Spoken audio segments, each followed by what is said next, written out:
السلام علیکم ناظرین بی جے پی جموں میں ہندو ووٹروں میں خوف پیدا کرنے کی کوشش کر رہی ہے فاروق عبداللہ۔ ناظرین، نیشنل کانفرنس کے صدر اور سابق وزیر اعلیٰ ڈاکٹر فاروق عبداللہ کا کہنا ہے، بی جے پی کے بڑے لیڈر سری نگر نیشنل کانفرنس کے صدر اور سابق وزیر اعلیٰ ڈاکٹر فاروق عبداللہ کا کہنا ہے کہ بی جے پی کے بڑے لیڈر ہندو ووٹر میں خوف پیدا کرنے کے لیے اپنی انتخابی مہم جموں خطے پر مرکوز کر رہی ہے۔ انہوں نے کہا کہ نیشنل کانفرنس کو بدنام کرنے کی ہر ممکن کوشش کی جا رہی ہے، لیکن فتح بالآخر نیشنل کانفرنس کی ہی ہوگی۔ موصوف صدر نے ان باتوں کا اظہار اتوار کو یہاں نسیم باغ میں واقع مرحوم شیخ محمد عبداللہ کے مقبرہ پر فاتحہ پڑھنے کے بعد نامہ نگاروں کے سوالوں کے جواب دینے کے دوران کیا۔ انہوں نے کہا کہ نیشنل کانفرنس کو بدنام کرنے کی ہر ممکن کوشش کی جا رہی ہے، لیکن انشاءاللہ فتح نیشنل کانفرنس کی ہی ہوگی۔ وزیر داخلہ کے نیشنل کانفرنس اور کانگریس کے درمیان اتحاد کے متعلق بیان کے بارے میں پوچھے جانے پر ان کا کہنا تھا کہ وہ بہت کہتے ہیں، جس ہندوستان کو وہ بنانا چاہتے ہیں ہم اس کے خلاف ہے۔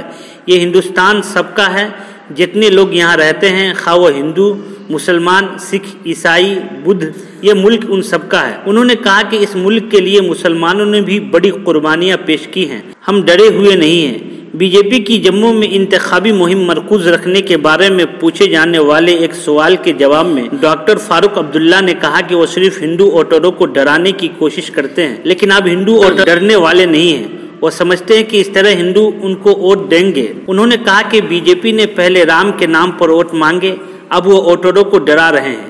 ان کا کہنا تھا کہ وہ کہتے ہیں کہ اگر کانگریس اور نیشنل کانفرنس کی حکومت بن گئی تو دہشت گردی دوبارہ شروع ہوگی، لیکن میں ان سے کہنا چاہتا ہوں کہ انہوں نے دفعہ 370 ہٹایا، کیا دہشت گردی ختم ہوئی؟